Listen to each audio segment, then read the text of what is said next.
Hello, it's Joey and today I'm sharing my 10 top tips for stamping and painting on fabric. And everything I do today is using really basic supplies. So these fabric flowers are absolutely fantastic for adding something just a little bit different to your junk journaling. I've added one to the cover of a junk journal here, but you could of course include them in your pockets. You could put them on the front of a tag or an altered envelope or maybe a journal spread. I've been playing using different types of fabric to learn which works best, and the one that I've used here is just old bed linen, so this is an old pillowcase. For the colour, the basic supplies I've used include watercolour paint, and I'll show you how I use those, but I've also used some other basic supplies like just simple gel pens, like some fabric pens. I'll show you how I use each of these, and I've also had a play with some water brush pens as well. And with each of these, as I share my top tips, I'll talk you through the things that I got wrong. I don't always get it right. My top tips are in Pinterest and you can take a screenshot. They're grouped to make it really easy to work through and understand and make use of. So let's set up our desks, grab our supplies and stamp and paint some fabric flowers. So the first of these tips that I'd like to share is those that are relevant when you gather your supplies. So I've got about 4 tips here that I think will be useful for you. And the first one I want to talk about is the fabric that you use.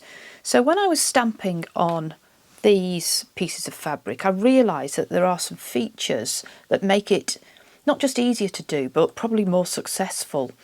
So the fabric here is an old pillowcase. In fact, let me open it up and show you. You can see it's the end. It's got some little dainty holes here. It's even got some little bits of decorative element here, some detail, which I've worked around. And what really worked well when I stamped on this was that the threads being soft and fine mean that when you ink up your image, all of the parts of that stamped image, be it acrylic or in a wooden stamp, touch the fabric. And that means you get a really crisp and complete image. That makes it easier to paint and it means you get a really beautiful result at the end. I did look then at some alternatives in my craft room, and I like to kind of say what didn't work and what I've rejected. I've got an old tablecloth here. In fact, I've got another one, and these are quite coarse in their texture. So I've rejected these because it was really clear when I was practicing. Fine thread with soft old fabric is what you want to get going. Think about the colour, because obviously your image will be used in some way on one of your projects, and I find that white and cream as a background is great because it goes with all sorts of colour palettes and designs of project that you might create. Think about the ink that you want to use. So my tip is an ink that will not run or bleed when you stamp and then have water come near it. And for that reason, I've used this archival ink. I bought this on Amazon. It was about £6. The colour that I'm using is jet black. So it's the Ranger brand, which I'm sure many of you know. It says it's acid-free, permanent and waterproof. And I have to say it's incredible because within seconds of stamping onto the fabric, I've been playing at painting and none of those images ran.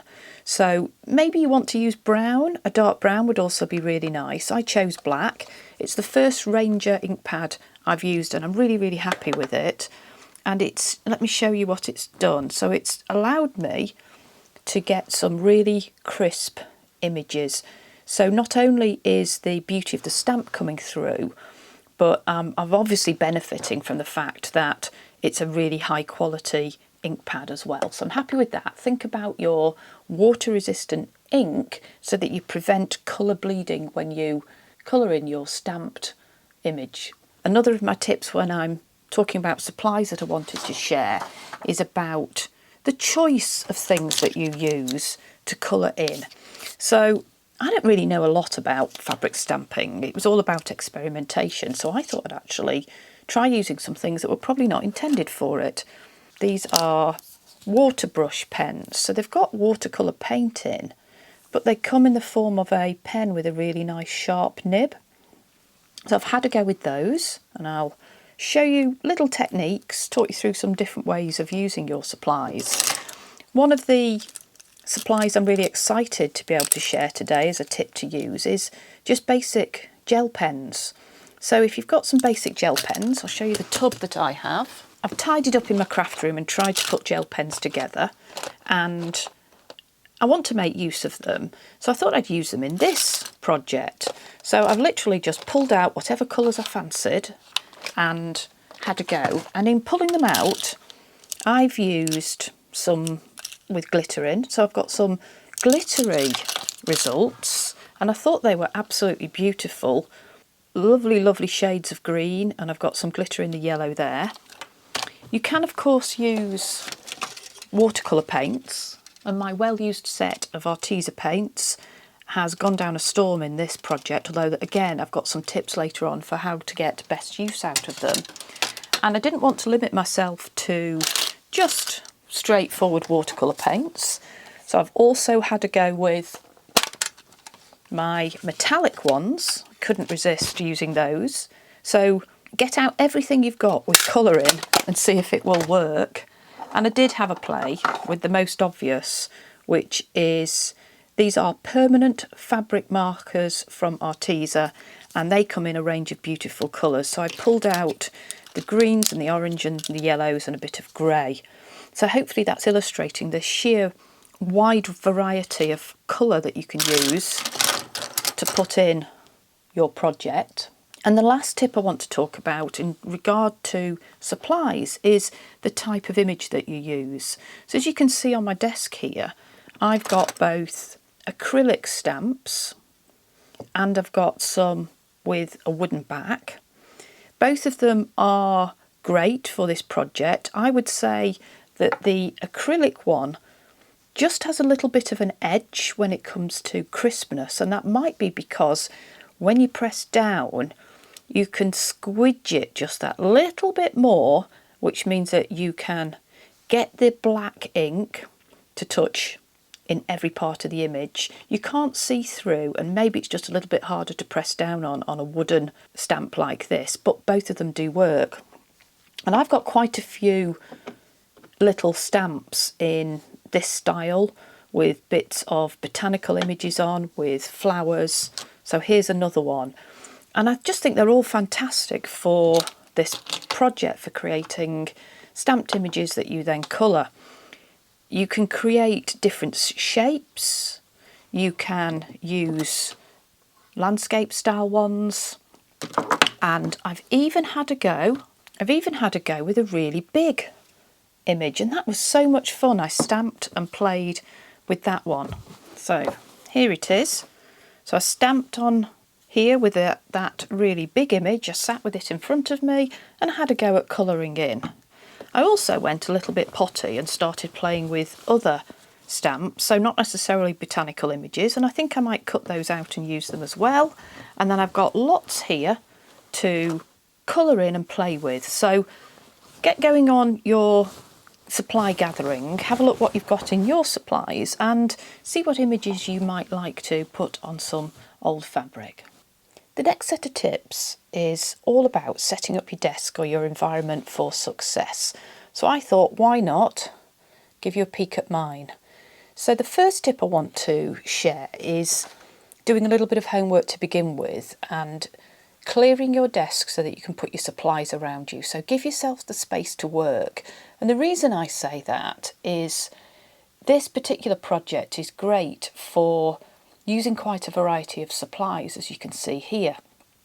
And it's really easy if you have them sitting around you. So you've just seen a number of the pens and the paints. I've got my little bits of stamping equipment, so my wooden stamps and an acetate one here on an acetate block. I've got, you can see the boxes behind there, so that's the collection of fabric pens that I've been using. Quite a nice, quite a nice collection of colours, plenty to choose from, but you don't need fabric stamps or fabric pens. I've got my brush pen box out there and I haven't used them for ages, so it felt good getting them out. And I've got my paints, and probably a key item is, if you have one, a cutting mat, and it's one of the rubber style. The reason I say that is when I've had a go at stamping, as I say, I made a couple of mistakes and I've improved, and I wanted to share that. I had a go at putting a number of layers of fabric behind as I was pressing down, and I did it particularly with this one. So I wrote a little note so I knew which was which. You can judge for yourself. What do you think? This is one where I had fabric behind and it came out okay. So I think these little lines in the petals are fairly clear. I could definitely use that in a project. But I had to go without the fabric layers behind. So you can see I've actually rolled the spare fabric that I'm going to stamp onto the left here, and I've just got the one layer in front of me. I put it on my little cutting mat, and as I pressed down I found I got a much better, clearer, darker black and crisper image. So one of my tips is to give yourself the space and don't put multiple layers of fabric behind thinking that that will help. I don't think it helps you get the crispest of images. If you've got a wooden table, well, that seemed to work okay as well. So I have a wooden desk here. That was okay for stamping directly onto, but these worked quite well by just having the cutting mat behind. And while I'm at it, let me just show you another of my mistakes, which I'll explain later. So it doesn't always go perfectly to plan. I'm not sure I even like these in the brown. But have a go at stamping with anything you've got and just see how that comes out. Give yourself some practice, maybe not go for the final item straight away, and see what works for you. So that is my desk. It's all set up with lots of lovely things to play with. What I will do is set myself up and we'll have a go at actually stamping and painting some of these images. I brought you in nice and close so you can see what I'm doing, and I am going to have a go at stamping and talk you through the tips as I have a play with the different supplies. So I'm going to use this archival ink, and I thought I'd start with using the really pretty acrylic flower stamp that I showed you earlier.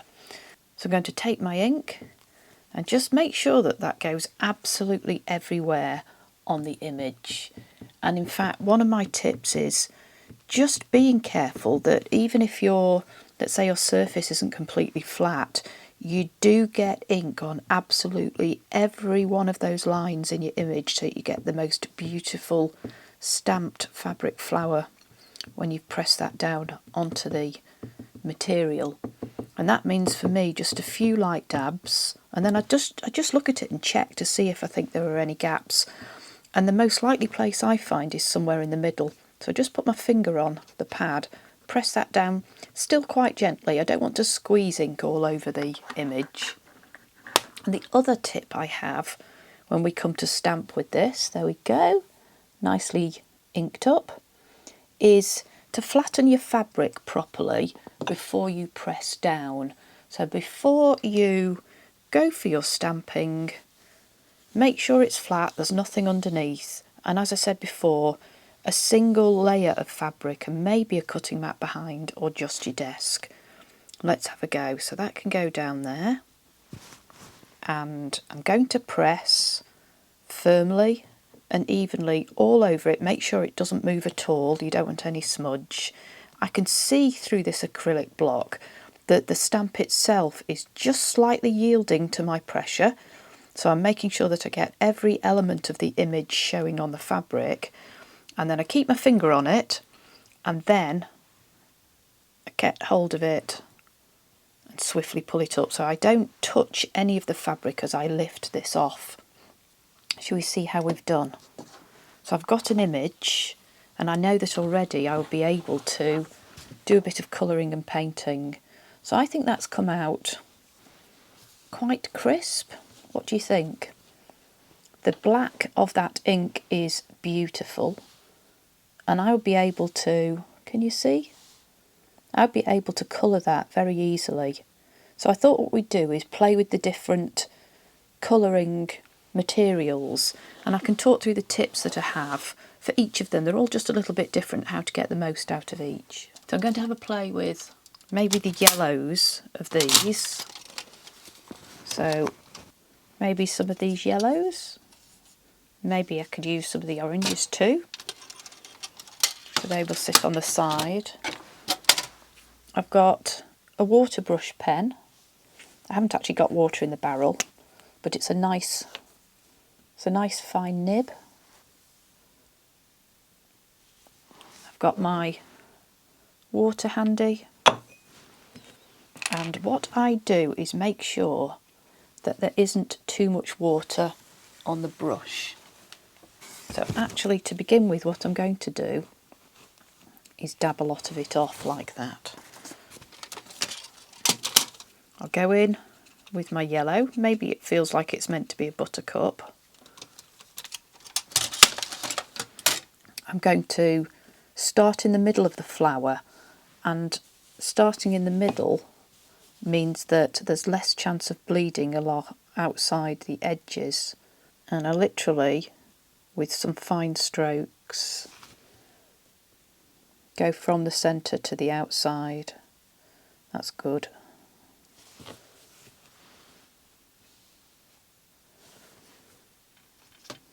So this is just regular watercolour paint in a palette. I'm sure you could use paint that's in tubes, whatever you have. And I'd be interested to see what would happen if you did it with acrylic paint. And you get a really quite intense amount of colour on your image. And because when I get to the edge of the image, a lot of the liquid from my brush has already gone, I'm less worried about it going over the edges of the image. And in fact, what I think I'll do at this stage, because I think flowers always have a bit of difference of colour in them, I'll just dip into the orange. Just dip into this orange here. And I'm going to add a little bit of that again from the centre, and I just flick out. So nothing particularly difficult or interesting in terms of technique, just building out. And I'm not going too heavy with the pigment and the paint. In fact, one of the tips is don't cover up too many of the lines. The beautiful lines in the image, if you've got them, try to retain them. And you can add maybe a bit of red as well. Just working through some of those colours, working from the centre, and it gives it a sense of 3D. So the watercolour paints work really well. What I've done with another of these flowers is just had a play on top, adding a little bit of metallic. So I could, for example, pick maybe one of these gorgeous antique gold colours. And if I go over the top, I get a beautiful sheen. And I've done it with some pansies in purple, so I'll show you that in a second. So I can add a bit of a sheen. So I had a go with the metallics on this little collection of pansies. And it doesn't cover up too much of the delicate image. I've put some yellow in the middle. I added some pretty green on the leaves and just a little bit of blue, and I've just got a tiny bit of sheen on those. I think that works really well. So you can use your watercolour paints of any form, tubes, palettes, single little pans, whatever. I've also had a play with those water brush pens, so let me show you what I did with those. So on that one, with the water brush pens, I thought I'd see if I could really get some of the vibrant red to work. So I coloured in a little set of poppies here, and I really wanted to see if that vibrant red would come through. So I've got a set of poppies here, and I'll just show you what I do with water brush pens. So I've got my tub, and I'll show you the set. So this is the set of 48 real brush pens, they're called, from Arteza. I have used them a while ago, but not for some time, and I really felt like I wanted to see if I could do something with them. What I like about this set is you get a huge range of colours. So I've been able to dig in and pull out some of the more natural shades, she said, using red.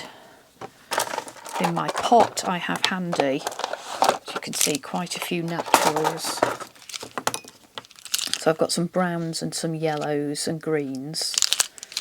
I'll have a go with the red, and maybe I'll pull out the green. What I really like about the brush pens, of course they're watercolour paint, is you can be quite accurate with your colouring, and that's because, look at that nib, it's really precise. So I went again from the centre and just took the colour out to the sides, and then when I'd done a flower I went in with a yellow, so I thought I'd have some yellow in the middle, just colouring in. You can see it is just colouring, and then what you could do, you could pick a black and reinforce some of the black of the stamens. The brush pens are particularly good if you have stalks to colour in, like that, because again you've got that precise nib. Lovely colour of green this time, and you just take your time and fill in some of those. Don't need to be too accurate, it seems to work well. So I finished my little collection of poppies using those brush markers, and they did actually work quite well. If you want to, you can add a little bit of water to make them blend. So my tip is also experiment with both a combination of your pens or your paint and water. But a really, really important tip I wanted to share today is controlling the amount of water that you add when you do colour them in. So let me show you where I got that wrong. I was nearly there. I'd stamped and painted most of this, but if you can see, there's quite a bit that's gone beyond this particular tulip, and that was because I got a bit lazy. I got a bit dabby and fast, and I put too much water on, and it took the colour beyond the edge of the flower. But you know what, I would still use that. I think there's just a beauty in the amateurness. Do you think so? Do you think I'm crazy? So it isn't perfect. I've tried to put shading on the plant pots down here. I use different colours of those water brush pens, but I just really like that, and I would add that onto maybe the cover of a junk journal. But my tip really of all of these for using your colours is to experiment and see what works for you. I suspect it will be a bit different with different fabrics, so have a play and see what works.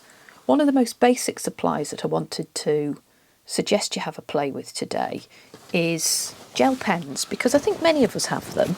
On this Daisy collection, this is the one I wanted to show you.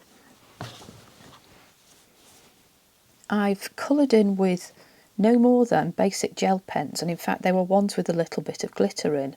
And what I did on this leaf here is make sure that the colours were blending as well. So I've got some gorgeous different shades of green, some yellowy green, some darker green, and some that's more yellow itself. Here's some really vibrant green.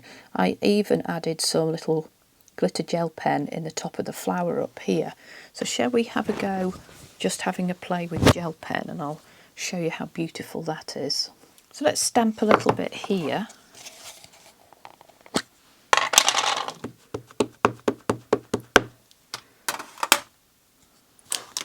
Single layer,